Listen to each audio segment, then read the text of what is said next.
Hi, and welcome to Finding Your Flow, the podcast. My name is Jen, and I'm your host. I'm inviting you here to intuitively lead and live your most aligned and expansive life. I'm an intuitive business and leadership advisor for heart-centered, impact-driven leaders, entrepreneurs, and businesses. And I'm also a supporter of women's empowerment and animal rescue work. Unlocking flow and supporting you through your next level of growth and transformation is my superpower. I found my own freedom and flow through entrepreneurship over a decade ago. And on this podcast, I'll be sharing stories and insights through the lens of my expertise and my personal experience, and through inspiring conversations with my special guests. I'll be helping you navigate your most important asset, your intuition, supporting you in getting unstuck and staying on your most successful and aligned path. I want you to leave with aha moments, deep insights, clarity on your next steps, and more importantly, an inner knowing that where you are right now is perfectly aligned. Life needs you where you're at your best.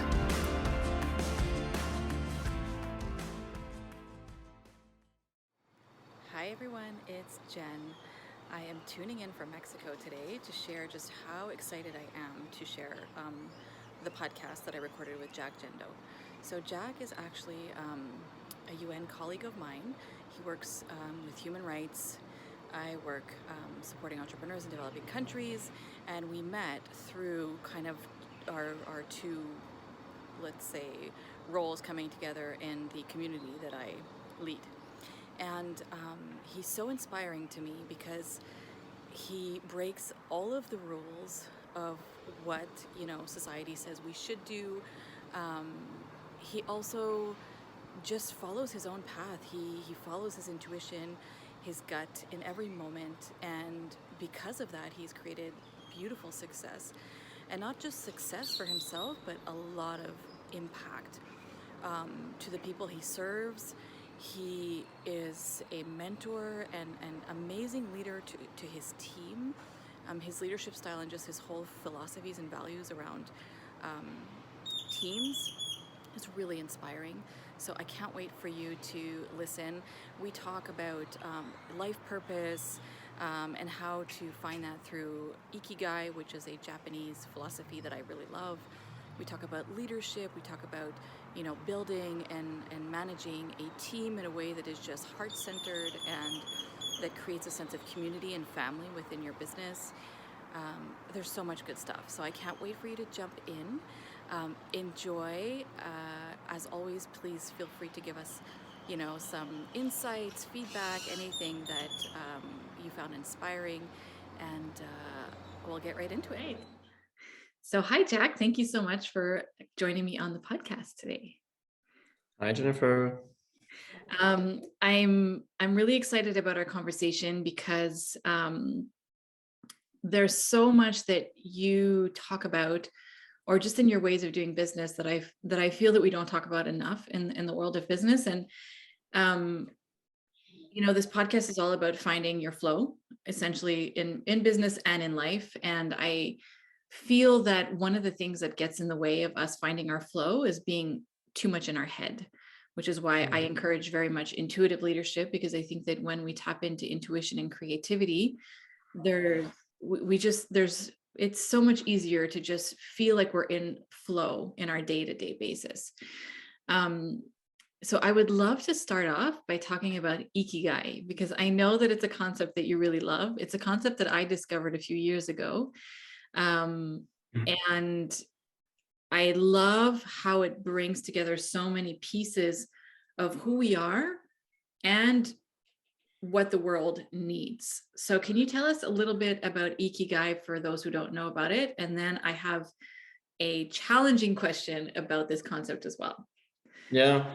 So technically, Ikigai is a tool that was created in Japan, as the definition says.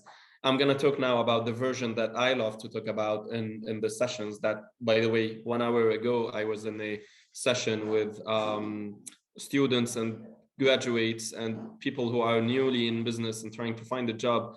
And I had a lot of new ideas. So every time I add something to this Ikigai.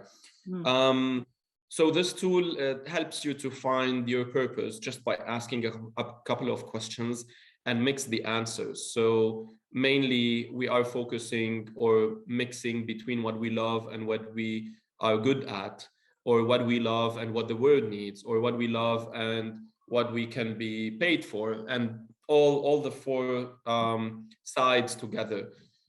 From my perspective, and of course between every two mixes you have, for example, what you're good at and what you love is your passion.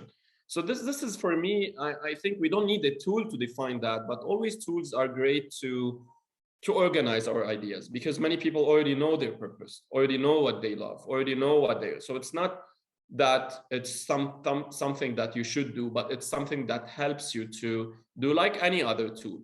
Because you see people who are not um, business educated, or they are not educated at all, but they are running a business like perfectly, because they know it already. It's like they found it by experience, they found it by someone telling them or whatever. But the tools are there to organize it. So Ikigai is one of the best tools that I love to mention. And I always, find people like, wow, shocked about the answers that they got, because we don't ask ourselves questions, because the way we're educated, the way we deal with things in this word, in this current word, I hope this will be changed very soon. It is changing, by the way. We don't dare to ask any question. We think that we dare, but we're not asking, because we follow the same trend. We follow the same, we go by the book that someone else, defined. How I see Ikigai, so this tool that define what is your purpose, somehow helps you define what is your purpose. I love to make it a bit dynamic and ask myself these questions and mix things. So it's not necessarily if something that you love doing and something that you're good at to be just checking what is the intersection. You can make that intersection. And for me, I feel that those intersections define you as a unique person in this world. So this can give you your purpose and give you all the answers that you need, by the way. Because I had a question. I don't want to get like, for me, it's mixing what's human with technology is something big for me. I'm from very few people. I don't know anyone else in the United Nations working with technology and trying to integrate it with human rights and sustainable goals. And at the same time, I didn't see anyone in business trying to integrate human rights. So I was that person to do that in my environment, at least. But I had an interesting question from someone who is going to the university very soon. And he told me that, okay, Jack, since you're in technology, I have a very critical question that I ask myself every day. I love engineering and architecture and, all this stuff. And I will be going to do that traditional, career. Yeah. I told him, why did you say traditional? He said that it is traditional and old. I feel like I'm doing something dinosaurs used to do.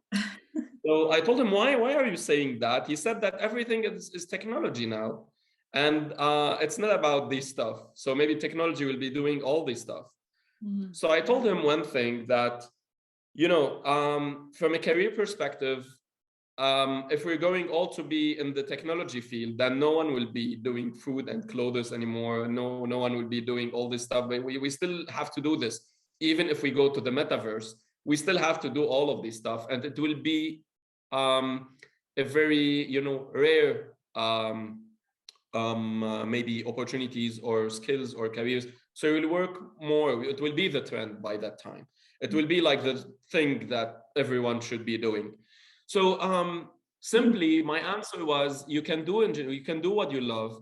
And if you feel that technology is, disrupting you, try to integrate it, try to stay close to technology, try to integrate what you love with technology, because technology is not a career, it's not a one job thing. It's a lifestyle in your business. It's a set of tools, it's a mindset and whatever. So I think in Ikigai, you can mix all these stuff, because you can be good at something, but you love doing something else, but you can mix it together. So yeah, we don't have to limit ourselves to one thing. We have to do whatever we can, because our mind has full power, has no limits, and we shouldn't be putting those limits and barriers in our minds. Yeah, I think, we tend to feel like we have to choose just one aspect of ourselves and just follow that thing. And this is one of the things that inspired me so much about ever since we've talked, really, is how you bring together so many different passions in your work, and you merge things together in a way that creates this unique path of yours. Often when I hear about things like Ikigai, I always think, like, why are we not taught this in school? If I would have had a course in school that would have taught me these kind of concepts, I would have been such a better human being so much faster, because I struggled Yeah. and I had anxiety and I felt so lost, for the first part of my life, because I kept feeling like I don't fit anywhere because of these traditional models that were taught. And I also love what you said about, like, not necessarily needing an education to become a successful entrepreneur. And one person that we often talk about and comment is Richard Branson. He's a perfect example of this, because he actually had dyslexia. He struggled in school. He actually dropped out of high school and became an entrepreneur really quickly. So yeah, I think it's really important to remember that we can find our path and find our flow by bringing in all of these pieces together. And I read a lot about this Ikigai concept. I read the book, and they were actually saying that I can't remember the name of the town, but there's one town in Japan where people live the longest, and they are actually practicing, like, implementing Ikigai. So they just keep doing what they love and what is serving others at the same time. So it's really interesting. Yeah. Okay, the challenging turn on this, because I see a lot of people struggling with this also. Mhm.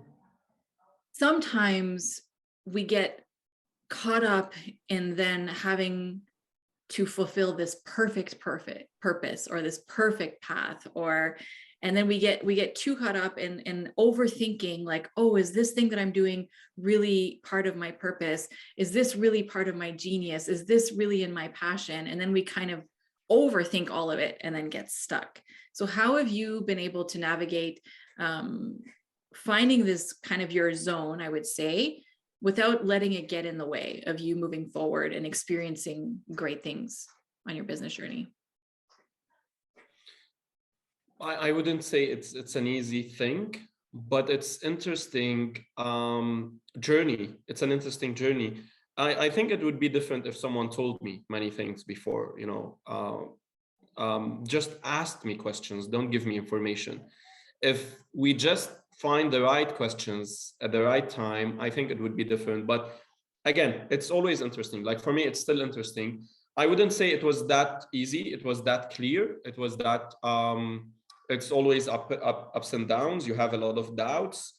And it's, I don't know when and how is where when is the exact time where I define the sentence that I said before is mixing technology and human rights, which is one of the two fields. But I can really remember that few months before, or few years maybe back. I still remember that I was confused. It wasn't like that far. It's very a new thing that I can feel very convinced that this is my purpose, or this is something that. So it's not easy, and that's after 12, maybe 15 years of business. It's not a it's a not a very short time. It's a very long time. But I believe that the more we ask ourselves questions for every field, we can find answers. It's not just about answers. No one will give you answers. And by the way, this is one trick, that we keep asking questions for people and not for ourselves. So we are waiting. I don't know. We're waiting. We are always waiting for people to tell us what to do and what decision we have to take. Um, so I never had these answers, by the way, from people. I get advices, maybe I get things that won't be working, but at least you get something to test your field or whatever you're doing.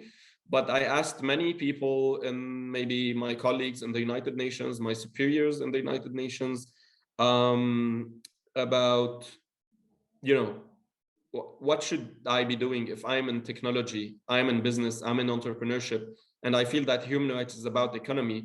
and I'm at the United Nations working with a non-traditional contract just because I cannot fit in a bureaucratic structure. But I do believe that there are many people in the UN, although it's bureaucratic, who are hungry for change.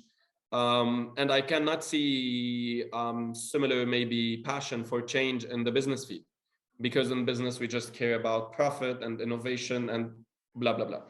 So I think that to find that, instead of finding the answer, you have to be the answer. So you have to fill the gap. So for me, it was the purpose. My purpose was me filling a specific gap that I can see whenever I ask someone a question. And by the way, this most of the successful startups and entrepreneurship initiatives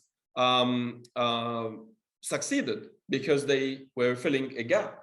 And sometimes the more the gap is big, the more you put yourself in that gap, your business would be more successful. I believe that sometimes we get really busy in one of the circles of Ikigai. So what can you be paid for?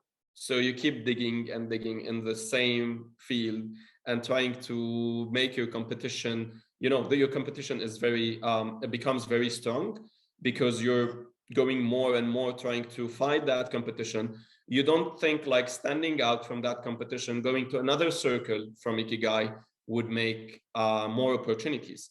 So for example, if I'm very good at something because it's my job, I'm very good at designing stuff, but I'm still designing for designers or designing for companies that, doesn't really appreciate your work. It's just a work that you're doing. Or if you go to something that the world needs, for example, and join a global movement and try to provide your design skills there, that would make more sense and that would make more impact and that would make maybe more opportunities.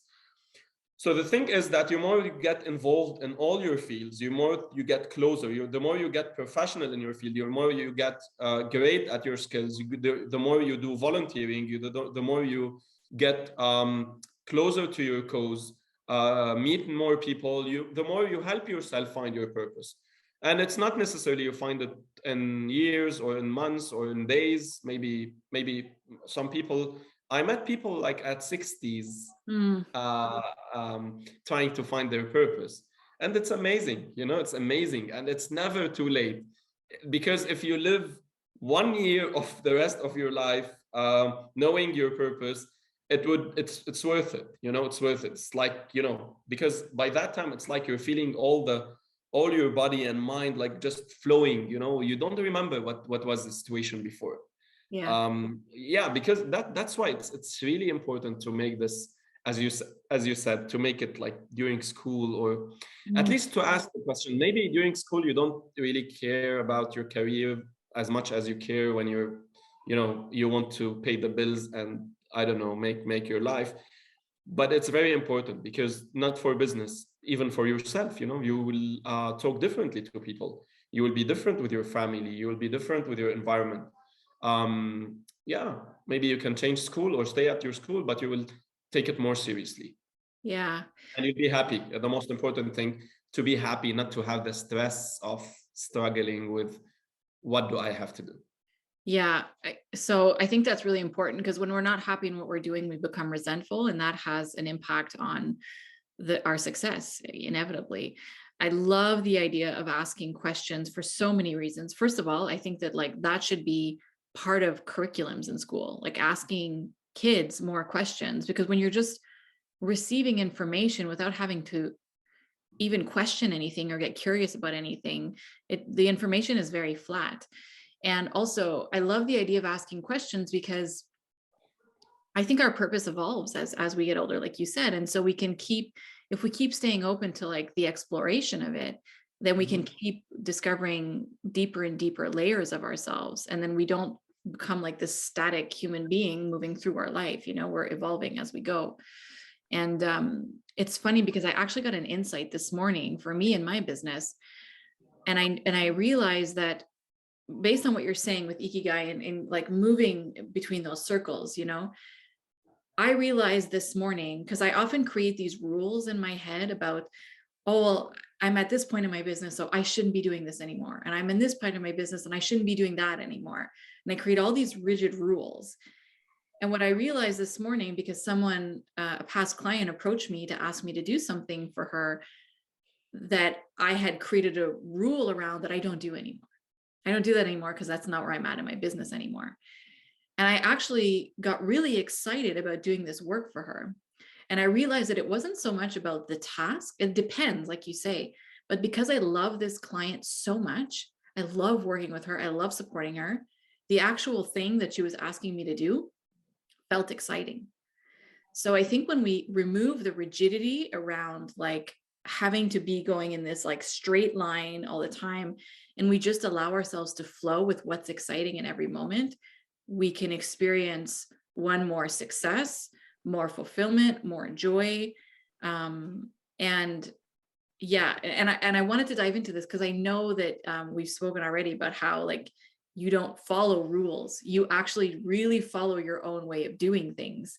And I'd love to hear more about that and your just your philosophy around how I would say breaking new ground by doing things in a way that makes sense to you instead of doing things in a like following a trend, because this is what happens a lot in business is like we see this trend and then everybody flocks towards that trend.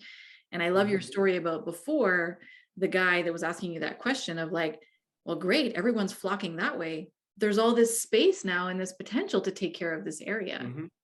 So how has breaking the rules and doing things your way impacted your business and your journey? Well, by that time, I felt that it's the only option to me. For now, I knew that now I know that there were many options, but it was the most clear option to me. And because I wanted to do it this way, I didn't see any other option, you know? Now in my trainings, I always say that you have a lot of options. If you don't have, you can create one. But whenever you know what you're doing, not you know what you're doing, you know why are you doing what you're doing, you know your purpose, you know where are you going next, would be amazing. Because no matter what the option is, what the rule or maybe the road that you're following would be, as long as it is taking you to the next result or to the next goal, it is fine to you. And this is why in everything, by the way, in relationships, in teamworks, whenever you know that there is a goal that we need to reach, you don't care about the way and the struggles that you have and the communication conflict that you have. You just don't care about that, and you don't make it like dramatic, and just focus on it. And this is in conflict management, by the way, very important. And this was very important to me because, to be honest, I'm not coming from a school that taught me all this stuff. It taught me the opposite. It taught me that I have to follow this the team members to make the fingerprints in the morning. And in the university, we took all this traditional stuff that makes this toxic environment available. And the doctors at the university who used to ask us, if you need to get a job, you need to work hard and whatever. And then when we are on a side talk, they tell us, if you need any connection to get a job, please call me. Why would you tell me in the class or in the session this, and on the side talk you tell me another thing? So yeah, all this stuff were assigned to me that what is being done is so wrong, and I need to have my own rules. And by the way, if you ask me what are those rules, I wouldn't know how to explain it. And what did I do exactly? I don't want to, I don't like to give that impression that I was so confident doing all this stuff. I was confident about one thing, that I need to keep moving on because next is coming and I need to be there. But yeah, it's fine if you're not confident. It's fine if you don't know what you are doing currently. But it's really important to know that no matter what happened, you will reach that goal. And during the journey, you might find new goals to do. Nothing is static. As I always say, our bodies are in, like unlimited vibrant energy that is always moving. The word is like that. Yeah. So there's no static. The word static is not available in any business, I believe. Some businesses might show you that, yeah, the static, the goals, the strategy, the points we should follow. But again, a few years later, you will realize that this business is struggling. And you can see that with many big businesses who are going to make, I don't know, corrupt or any illegal ways to survive especially after the pandemic, because the economic crisis is severe in all the countries. And they realized that, yeah, they were wrong, but they don't want to admit it. So yeah. This is even making me challenge the idea of even creating stability in a business, because essentially I actually think that stability is very similar to something being static, even if you think about financial stability, because stability means that like things are the same, right? It just keeps moving the same way. And I actually don't, I think that we work really hard sometimes in creating all of this stability in a business, and that takes away from creativity, more flow. Even when you think about it, money needs to be moving in and out. It's not meant to be like this stagnant, stable thing all the time. So yeah, I really love that. Yeah. And I love what you said also about like the idea of not being confident all the time. I think that actually, in order for us to know that we're going in the right direction is when we're uncomfortable and not confident, because we're stretching ourselves. And that means that we're pushing for something outside of our comfort zone.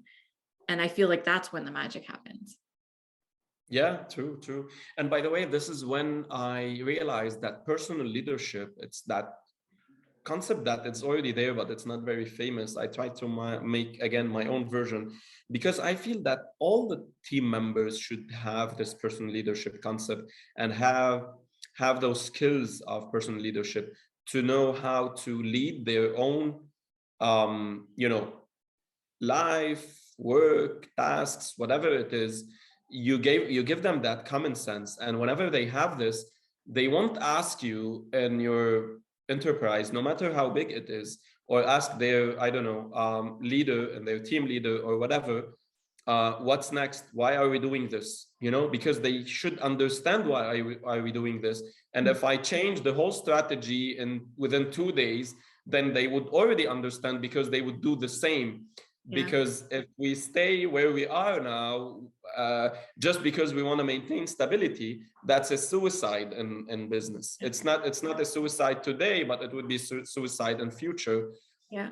And yeah, my challenge actually now is to make sure that no matter how the business grows, I have to keep the same values, because it's the right thing to do. And by the way, today I was discussing this with one of the investors coming to actually, it was one of my businesses, but they are willing to go to all the businesses, which is raising now the question again: do I have to will I have to leave some values because of those investors? They have to understand the same journey. So I've been postponing this for 1 year just because of the values. Just because of these values, I wouldn't. Although they said many times that it's your decision, we want to do it your way, we are coming to this business because it's your way. But again, I'm afraid, because everything I did, like 80% of what I did, I wasn't so sure that logically or on papers it is the right thing to do, but I felt it that way, and it helped me so much. But I couldn't explain it. I cannot explain it. It's something that you feel and that you think, not one of them. Yes. Well, I love that you said that, because this is what I teach and work for all the time. That's intuitive leadership. It's not logical. It doesn't make sense. Sometimes it actually looks like a huge risk, but you can feel it in your body that is the thing that needs to happen. So, and that's so important. And I think that there's a lot of exhausted, burnt out business owners, because they're leading from their head, from their left brain all the time. And that causes stagnation, hitting the same wall all the time, the same recurring problems all the time. And it's scary to take a leap from something you feel in your body. It's like, well, that, but that, I Yeah. feel like those are the best decisions always. And I think, based on what you were saying, that this fear that you have with the investors, there's something in that I almost feel like the reason they respect you so much is because you are so honorable towards your values. And that is, if there's one thing that needs to be stable in a business, is your core values. Like that has to be the consistency throughout everything. And I agree also with what you're saying about our purpose is like kind of the bigger vision that we have, but the how or the what, it doesn't really matter. And this is where we get caught up a lot. I know this is where I get caught up a lot in business, is like the how and the what, the how and the what. Well, should I be doing this or should I be doing that? And I forget to look at it from the perspective of like, well, is this going in the direction of my purpose or my mission or the impact I want to create? Because at the end of the day, the vehicle that you use doesn't really matter as long as you're going in that right direction. Yeah. Yeah. Yeah, Exactly. I love that. I also think that when it comes to personal leadership, because I do a lot of like leadership development in businesses, and one of the things that I noticed in teams that lack self-leadership, that lack like stepping into their own, I like to call them entrepreneurs. So like they have an entrepreneurial mind, but they're working within a business. Those who have a lot of self-leadership and are able to just like take the reins and go, usually work in an environment where like mistakes are allowed.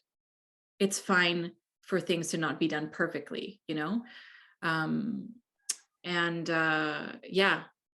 love to hear more about your thoughts on leadership, and because I know you have a really beautiful way of managing your own team. I told you last time, I wish I would have found you like 20 years ago when I was suffering in all of my jobs and struggling in all of my jobs. But tell us a little bit about the culture within, well, your business is, because you have 4 now. Is it 4 now? Yeah, it's actually three businesses. The fourth is an automated business that is selling cloud hosting automatically. Right, the brain it doesn't have the team. Yeah. Right. Yeah. So talking about the culture, actually bringing all the,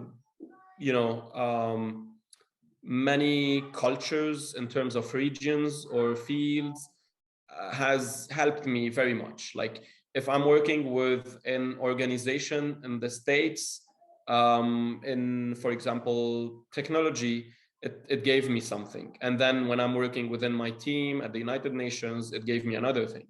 So what I try to do is to bring all these stuff to the team that is, closer to me, which is the team that is working in my business. And what is, beautiful in that is that you don't need to follow up with people, because I always have this question from people, clients, investors: how do you follow up if you're not, especially now after we're working fully remotely?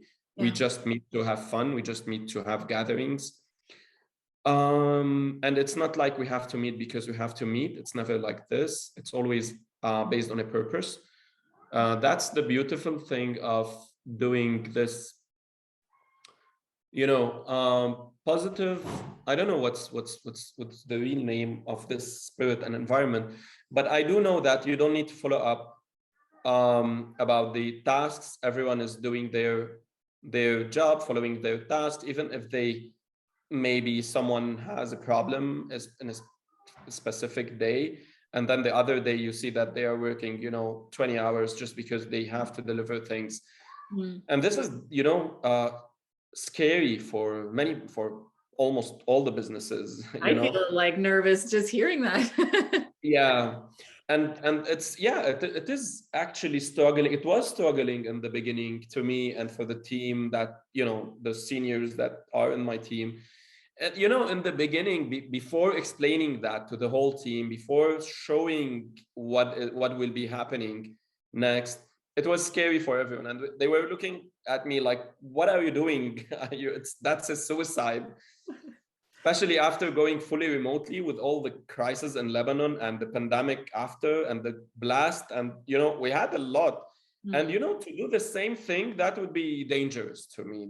That's the dangerous thing, to do the same traditional way in a very unusual situation that people would, some people might make a suicide just because they have stress because of all of this, all what's happening in their environment. And again, you gave them the stress of the work. So that's too much. Yeah. And what is the productivity rate, when you're talking about putting more stress on the team? Yeah. We keep saying that, by the way, in the trainings. We keep saying that, learning that, I don't know, but we don't implement it the right way. Yeah. So yeah, what's the definition of stress? We do training for the team based on our convenience. We give tasks to the team based on our convenience. I mean, our, as, I don't know, leader, boss, whatever it is in the business. But then the beauty was when the seniors, and by seniors I mean the project managers that have been for long with Beirut Inn and Brain Digits or whatever, they were very happy. I mean, even them were, they were different. It wasn't just because it wasn't just with the new team members or whoever is joining late or whoever who was working in a traditional way, and then so it was so different. They were like telling me like, this is magic, this is amazing. We wouldn't like, we couldn't see that before, and we still cannot believe that this is happening, but it's amazing. Like, we don't want to go back to office. And they were the people who were really, pushing to go back to the office. And I told them, it's not about the office. We can have a cozy space and have it's not about the office, but the idea that you have to do something just because you have, there's no logical way behind it, because doing your work at home is the same. Unless you're struggling with it, then yes, you can go to the office. Office is open anytime you need. So this was the difference, I believe, to give people the personal or self-leadership to know what they have to do, and at the same time to give them the option to choose. Now everyone is asking back, okay, let's do more meetings, let's go hybrid. So it's not related to what the rules we set and what the clear path we set. And yeah, not to mention that some people might not fit in such environment easily. Some people just left because they were more, they don't care about the productivity. They just care about the working hours, the pay. They don't care about getting more skills. They don't care about their experience. They are trained to do, unfortunately, it's the toxic way of, teaching people this way. But I believe that later, like sooner or later, they will realize that they are stuck somewhere. And that's sad, because they were trained this way, trained to go to the 9-5 job and just getting the salary, getting that 5% raise. By the way, now we're planning to see, whenever someone has a new project within the team, if they are, well experienced and they are ready to do maybe a project, we do it in partnership. So they are not, just employees. Because for me, the term employee is a bit, limiting the people. And we were dealing with people, whether it's an employee, is an intern, is an, I don't know, senior. There are people, they have ambitions, they have skills, they have other hobbies. So we're not getting benefit of all what the human being can be. Yeah, I agree. And I think, I love what you said. I think the word employee actually disempowers people on teams, because it's like, just wait and be told what to do. And we were talking about this the other day, about how, like, when everything went virtual, how like businesses were panicking and like spying on their employees to make sure that they were doing their work properly. And I actually think that these rigid environments or cultures in business, I think that is what creates procrastination in people's work, and laziness in people's work, and disengagement. And it's amazing that you talk about like asking your team what they need and what they want, because essentially if they get to work in a reality that brings them joy and that they love and that it's fulfilling, their motivation and engagement in the work is going to be organic and natural. Just like I'm kind of switching topics here again, but how you talk about, profit being not the main focus of what you do, but it just becomes a natural thing that happens because you're not putting the pressure on that thing, just like you're not putting the pressure on the employees, and just telling them what to do. It comes back. This is such a classic example, but that quote that says, teach a man to fish. I can't remember how it goes, but it's like, don't feed a man a fish, but teach him how to fish instead, And I think it's the same thing in business with our teams. And it also allows the business owner to be able to step back and go do more of the business development stuff or the higher impact stuff, right? Because you know that you can trust your team and they're on it. Yeah, exactly. Yeah. So yeah, and I think that it's very important to know that someday in the future we will realize, like everyone can realize, that this was the wrong or the mistakes that we were doing. The difference is that some people just realized that earlier. Same thing goes for many values that we had like hundreds of years ago, and now we say that this is very logical, but it wasn't logical by that time. You can see slavery, by the way. Slavery was logical for many people by that time. It was, it's a slave, so what? But now it's a crime. So I believe that few years or maybe hundreds of years or tens of years later, I think things are going faster than before. So it could be like few years later, everyone, all the businesses, all the leaders will realize that the employee status is the wrong way of doing business.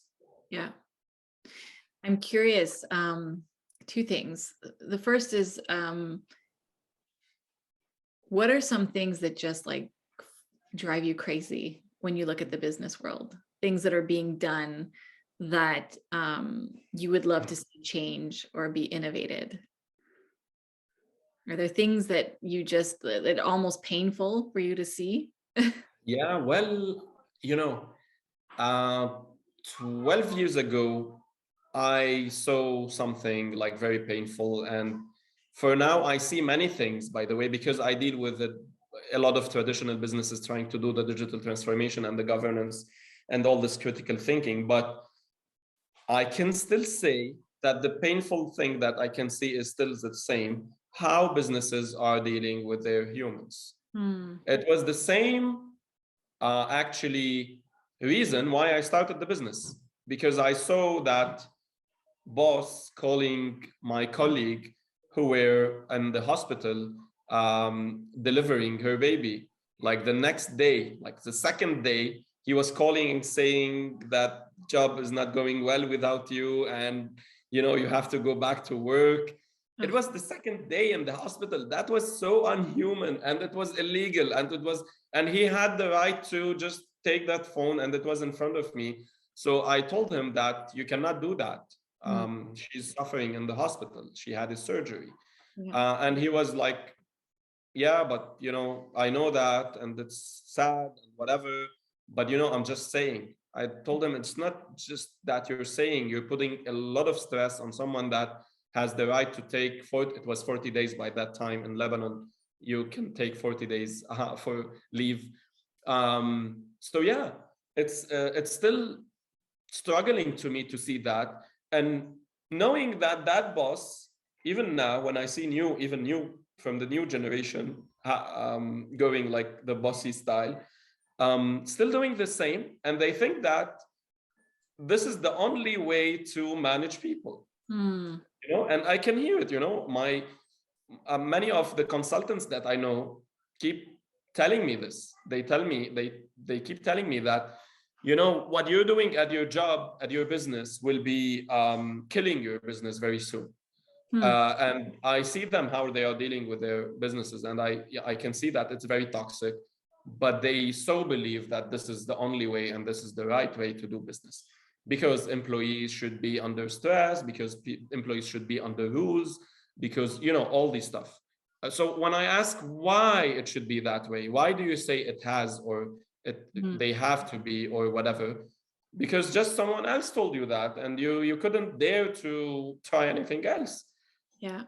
So I tried to bring more examples from my team, to tell them that, and they were like, just they disappear. They just try to think about something else, because they at the end, many people love having this spirit, but it's hard to be done because they need a lot of skills.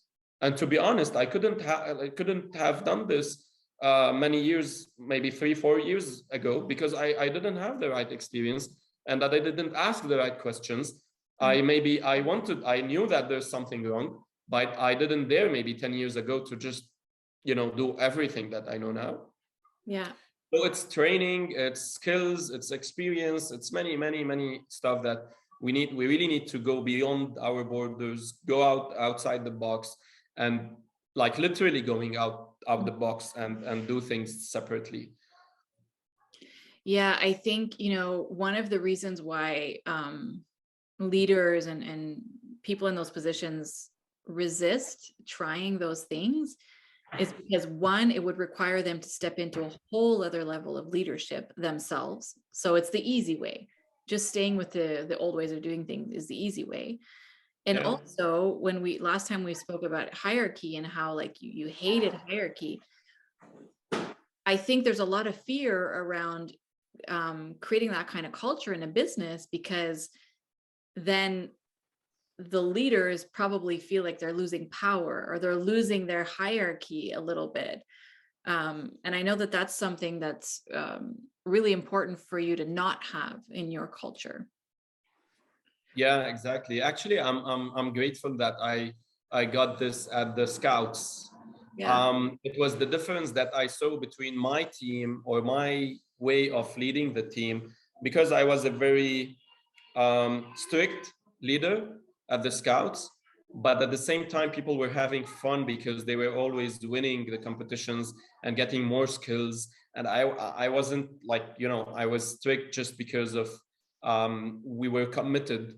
But again, I wish that, that I had this flexibility that I have today, with maintaining the seriousness of doing it. It's not like you have to be strict with people if you are serious. You can be serious, and you can be fun, and you can be all of this stuff together. But again, during Scouts, it was amazing because we were always winning, at the same time always having fun, at the same time we were getting more skills. And I can see all the people now. I have, by the way, one of my team members at Scouts, he's still until now with me in many teams and NGOs, and he always remember all the stuff that we used to do. He said, just we were doing it like in a smaller scale, now we're doing it on a bigger scale with the same spirit. It's amazing, so that's why I keep telling people, go and do volunteer, do team building, Scouts, whatever you can get, because those are great skills that you cannot find at the university or the art school. Unfortunately, they're not teaching us this. But yeah, it's amazing, it's really amazing. You feel that you have that purpose, it's really a purpose that you can find. Yeah. I love how you saw that you were already embodying that purpose even when you were in the Scouts. And I think that's really, when we're looking for our purpose or what we're supposed to be doing, I often tell people this: think about when you were like really young, and what were you doing naturally, and if we go back and think about what we were doing naturally as a child, it's often a reflection of what we're kind of doing now. And if we just go back to that essence, that energy that we were in as a child, and bring that into today, if we just follow that, I think inevitably we'll be kind of honoring our purpose. Oh yeah. Okay, I want to end with this, because there's so many examples of how you lead and do business that I think are incredible, and I would love to get you to tell us about all of them. But this one in particular really stood out to me when you told me, because I want people to kind of get an example of how they can be just really creative and resourceful in their business, and create what they need in a way that makes sense to them. So tell us about the recent HR person that you hired, and the job description that you put out, and her role in it's yes, her role in the business. Yeah. Just walk us through that a little bit, because that story was like mind-blowing to me. Yeah. Actually, I was wondering how can I help the team?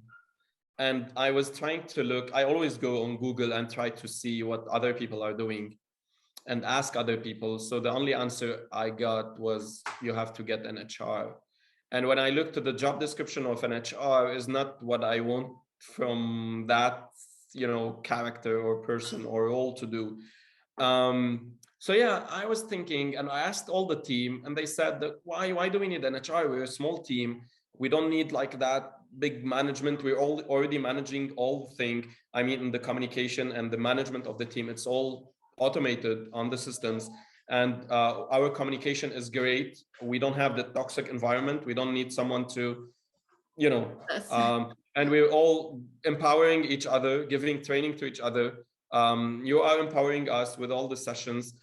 So why do we need an HR? So I said, let's do something new. Let's call it HR Hero, because he or she will be bringing something that doesn't exist yet. And the questions that I set in the interview was actually not traditional questions that you ask for an HR. And we focused more on the team building and stuff that they used to do to have fun. So these were the questions, and it was like a conversation. And I had maybe 4 meetings with that HR hero, because before we bring her to the team, because it was important. We didn't want someone to be like managing the team. Yeah. We want everyone to manage their own task, their own life, their own job. So we wanted someone to think out of the box.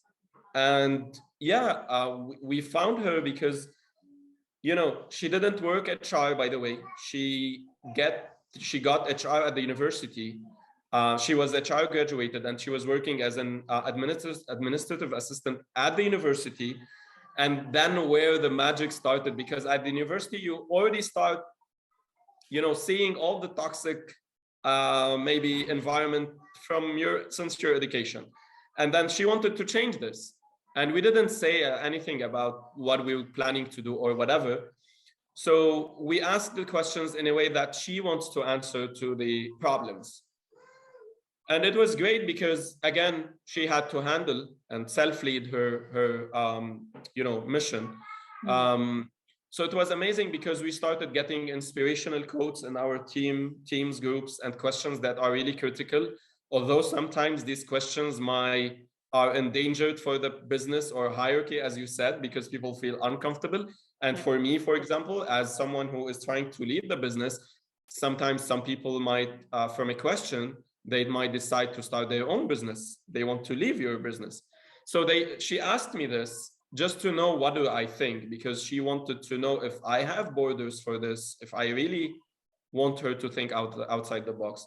So I told her, I prefer to have a friend outside the company who is enjoying her or his business, instead of having a team member who is struggling every day, but he or she doesn't know why she's struggling, because she's in another company accomplishing another person's dream. And at the end, sooner or later, that team member will be leaving because of other reasons. I believe that our mind, our body, anything, we have signs. Some people got sick, some people got cancer. I believe that it's all connected.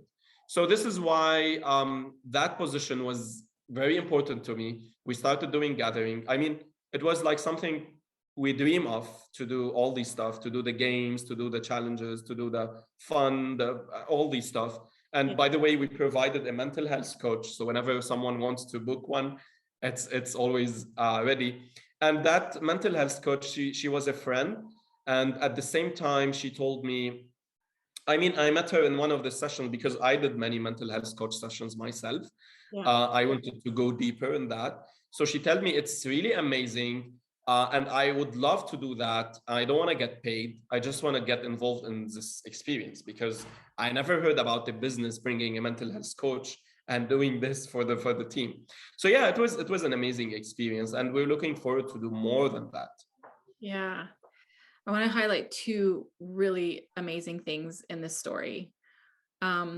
One is how you are investing in the growth of your people, even though you know that it's possible that that might open them up to do something bigger for themselves after. And I think one thing that happens often in businesses or in companies is that people try to keep their people small. Like there's a suppression that happens, to keep everybody under control and make sure that, nothing, that stability thing. So I love that you invest in your people. And my God, mental health, like everybody needs that support now. And the other thing that I want to highlight that I love is how you brought on an HR person, not to like control or manage the team or fix anything, but just to bring more joy and pleasure and personal growth to and inspiration to your people.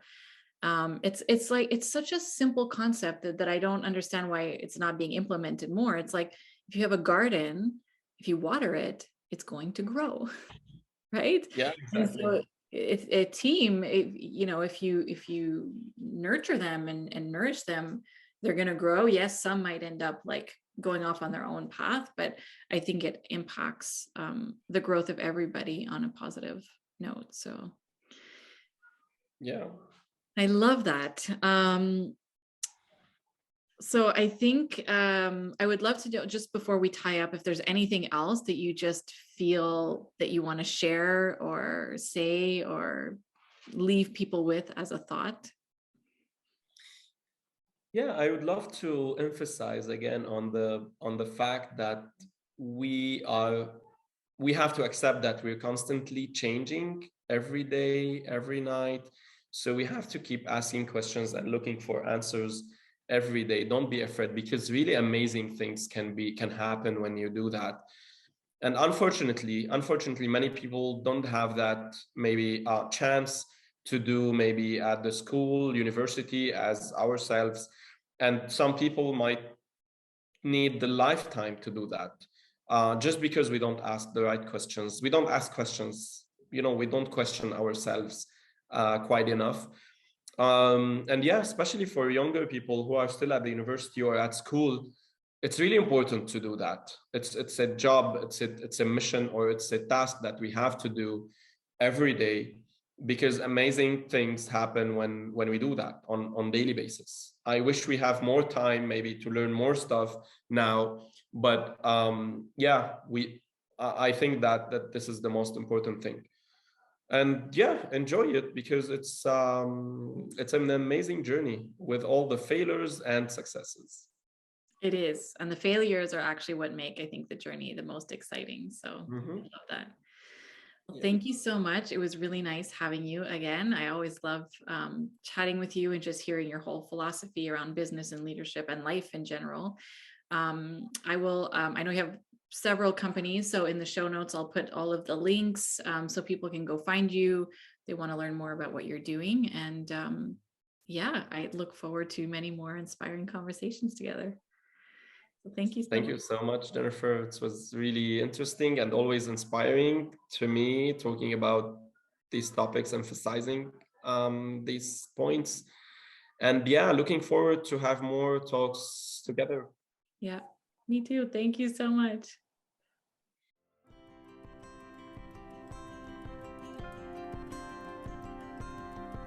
Thank you so much for spending time with me here today. I want to leave you with this little bit of wisdom. The actions you're not willing to take or the decisions you're not willing to make are the ones that will change your life. Trust your intuition, take the leaps, follow what you know to be true, even if it's not always easy or convenient. Your words mean the world to me, so if you have a moment, please share them by leaving a review of the podcast or sending me a testimonial. And I would love if you would share this episode wherever you feel called to. If you want to connect with me, you can find me over at jenniferjaneyoung.com or on Instagram at jennifer.jane.young.